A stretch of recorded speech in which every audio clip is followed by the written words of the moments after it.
Գյորջյան Կասկադ 60 ամիս փուլային վճարում բազմաթիվ առավելություններ։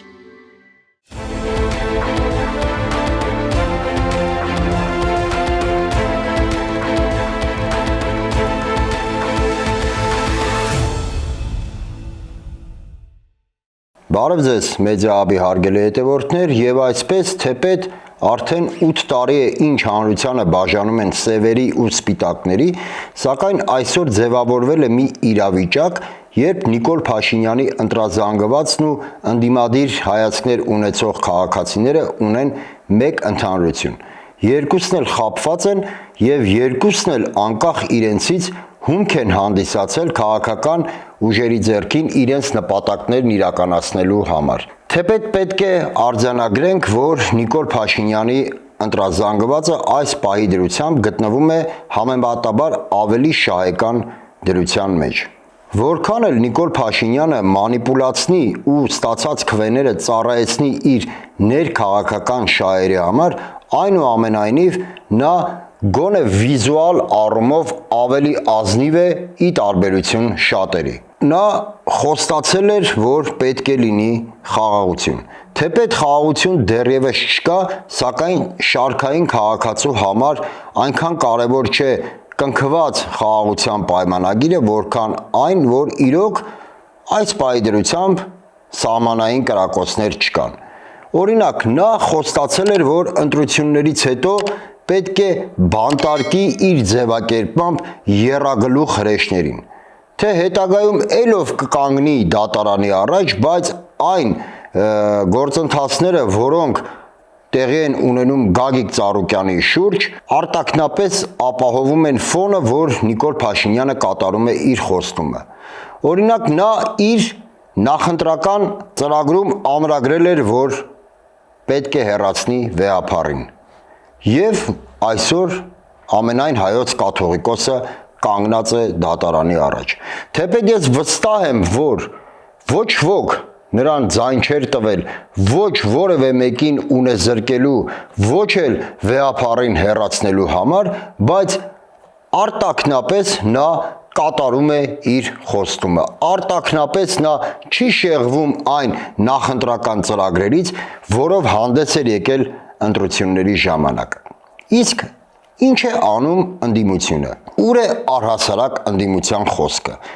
Արդեն շուրջ 1 ամիս է ինչ ազգային ժողովում մեկնարկել են նիստերը, սակայն մենք բառից չենք լսում իշխանափոխության մասին։ Ավելին, ազգային ժողովում գրեթե չի հնչում ընդդիմության կողմից նաև Նիկոլ Փաշինյան անուն ազգանունը։ Տպավորություն է, որ Նիկոլ Փաշինյանը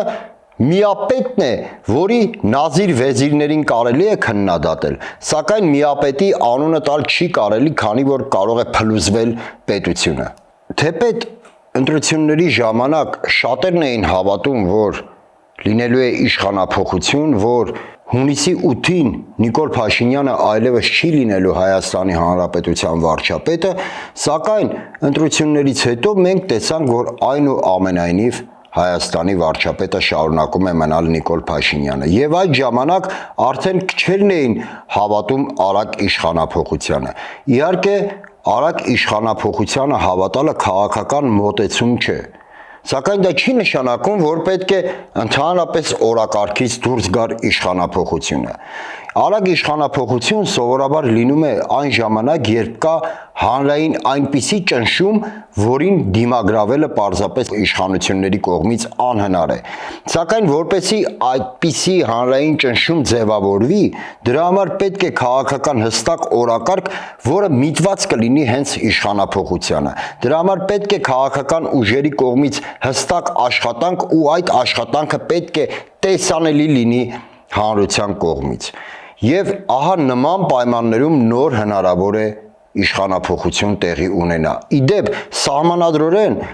Հայաստանի Հանրապետության քաղաքացիները իրավունք ունեն իշխանափոխություն իրականացնել թե ընտրությունների միջոցով, թե փողոցային պայքարի արդյունքում, սակայն դրա պատասխանատուն քաղաքական ուժերն են, ինչպես նաև քաղաքական ուժերն են ձախողման պատասխանատուն։ Բայց ինչևէ, վերադառնանք ազգային ժողովի նիստերին եւ արձանագրենք, որ Այսօր ընդդիմության խոսույթից ոչ միայն բացակայում է Նիկոլ Փաշինյանի անուն ազգանունը, այլ նաև բացակայում է նախընտրական խոստումը։ Օրինակ, երեք ուժեղ Հայաստանի ներկայացուցիչ Նարեկ Կարապետյանը խոսում էր ինչ-որ բարեվարկությունից ու նորմալ աշխատանքային գործունեությունից, նորմալ աշխատանքային փոխհարաբերություններից։ Իսկ այսօր Հայաստան Դաշինքի ներկայացուցիչ Լիլիթ Գալստյանը, որը հավակնում է լինել Մարդու իրավունքների հանձնաժողովի նախագահը, չբացառեց Աննա Հակոբյանի հետ համագործակցելու, խոսքը ընտանեկան բռնությունների մասին է, չբացառեց համագործակցելու հնարավորությունը։ Եկեք անկեղծ լինենք, հարգելի հետևորդներ, ինչ եք կարծում, եթե նախընտրական քարոզարշավի ժամանակ քաղաքական ուժերից մեկը խոսեր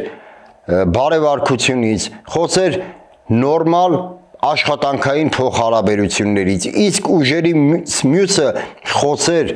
հնարավոր ինչ-որ համագործակցությունից տարբեր հարցերի շուրջ, ապա արդյոք նրանք հնարավորություն կունենային հաղթահարելու ազգային ժողովի շեմը, արդյոք նրանք կստանային այն քվեները, որոնք ստացել են այսօր։ Բացի այդ, եթե իրենց ընտրած զանգվածը ընտրությունների ժամանակ ակնկալում էր իշխանափոխություն, ապա այսօր ակնկալում է տեսնել այն նախապատրաստվող հողը, որը վաղը կբերի իշխանափոխության։ Եթե իհարկե դեռևս մնացել է մարդ, որը ինչ-որ մի հույսեր է կապում իրենց հետ ու ինչ-որ մի բան է ակնկալում իրենցից։ Բացի այդ, նման խոսույթով ընդդիմությունը իրեն զրկում է հետագայում որևէ մեկին մեղադրելուց իշխանությունների հետ այս կամ այն հարցում համագործակցելու առումով։ Այդ որտեղ է գրված, որ օրինակ ուժեղ Հայաստանը կարող է ինչ-որ աշխատանքային փոխհարաբերություններ ունենալ ՔՊ-ի հետ, իսկ մյուսները չեն կարող ունենալ։ Այդ որտեղ է գրված, որ Հայաստան Դաշինքի այս կամ այն ներկայացուցիչը կարող է տարբեր հարցերում համագործակցել իշխանությունների հետ, իսկ մյուսները չեն կարող։ Եթե մի բան կարելի է իրենց, ապա նրանք որևէ այլևս իրավունք չեն ունենա վաղը մյուս օր մեղադրել մեկ ուրիշին, եթե այդ մեկ ուրիշը անի նույն բանը։ Դրանով, հարգելի հետևորդներ, իհարկե ընդդիմադիր հայացքներ ունեցող մեր քաղաքացիների մոտ նաև մարվում է վաղվա իշխանափոխության հույսը։ Այսօր մեր քաղաքացիները պետք է տեսնեին պայքար ընդդիմության կողմից խորհրդարանի ներսում իշխանափոխության հասնելու համար։ Խոսքը բացարձակապես ծեծկռտուքների մասին չէ, խոսքը բացարձակապես հայոյանքների մասին չէ եւ հրմշտոցների մասին չէ։ Խոսքս նրա մասին չէ, որ ընդդիմությանը պետք է խորհրդարանում վեր կենար ու հարձակվեր իշխանությունների վրա ու ինչ-որ տարբեր լարված իրավիճակներ ստեղծեր։ Ոչ, ընդդիմությունը պետք է ոչ թե քննարկեր ինչ-որ հրազդան մարզադաշտի վերակառուցման հարցը, պետք է քննարկեր ոչ թե այս կամ այն կենցաղային տնտեսությանը վերաբերող հարցեր, որոնք իրականում կարևոր են, սակայն առաջնայինը պետք է լիներ այն օրակարգը, ինչի համար իրենք եկել են խորհրդարան։ Մնացած բոլոր հարցերը պետք է ածանցվեին այդ թիվ 1 օրակարգից։ Անշուշտ տնտեսությունը շատ կարևոր է։ Անշուշտ հրազդան մարզադաշտը մեզ համար ժամանակին հպարտություն էր եւ կուզենք նորից հրազդան մարզադաշտը ստանալ այն կարգավիճակը, որը ուներ։ Սակայն դա չէ այսօր մեր արժև ծառացած մարտահրավերը եւ ընդդիմադիր ուժերը անշուշտ խորհրդարան չեն մտել նմանատիպ հարցեր բարձրացնելու համար։ Էլի եմ ուզում շեշտել, տնտեսության հետ կապված նույնիսկ իշխանության ներսում կարող են տարաձայնություններ լինել, նույնիսկ իշխանության ներսում կարող են տարբեր մոտեցումներ լինել։ Իսկ ընդդիմությունը խորհրդարան չի գնացել այդ հարցերի համար։ Ընդդիմությունը մեզ բոլորից խոստանում էր,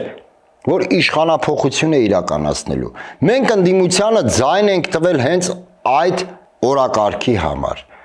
Իհարկե քաղաքականությունը չի երաշխավորում, որ անպայման տեղի է ունենալու այն, ինչ դու ասել ես։ Բնականաբար դու կարող ես պարտվել ընտրություններում։ Ոչ ոք չի մեղադրում ընդդիմությանը ընտրություններում պարտվելու համար։ Ոչ, սա քաղաքականություն է։ Սակայն մենք ակնկալում ենք, որպեսզի այդ օրակարգը որը գեներացվում էր նախընտրական քարոզարշավի ժամանակ, գեներացվի նաև խորհրդարանում։ Մենք ակնկալում ենք տեսնել այն նախապատրաստվող հողը, որը օր առաջ է մոտեցնելու իշխանափոխությունը։ Սակայն նման տեմպերով իշխանափոխություն չեն իրականացնում, նման բարեվարկությամբ, նման, չգիտեմ, այսպես ասած, նորմալ աշխատանքային հարաբերություններով իշխանափոխություն չի լինում։ Ոչ ոք չի գալու ձեզ ասի, վայ պարոն էս ինչան, քանի որ դուք այդքան բարեկիրթ եք, եկեք իմ տեղը զիջեմ ձեզ եւ կատարեք դրանով ձեր նախընտրական խոստումը։ Չէ, բնականաբար չէ։ Ու բնականաբար մենք ակնկալում ենք տեսնել նախապատրաստվող հողը, ինչը չենք տեսնում։ Եվ մի, այսպես ասած, բարոյական հարթության մեջ գտնվող մի վերջին հարցի էլ անդրադառնանք։ Եթե իշխանությունը հատել է բոլոր կարմիր գծերը, որոնք կապված են մեր ազգային արժեքների հետ, ընդդիմությունը այսօր հատում է բոլոր գծերը կապված իշխանության հետ նորմալ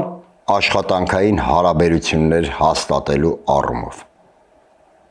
Այսօր այսքանը, շնորհակալ եմ, կհանդիպենք։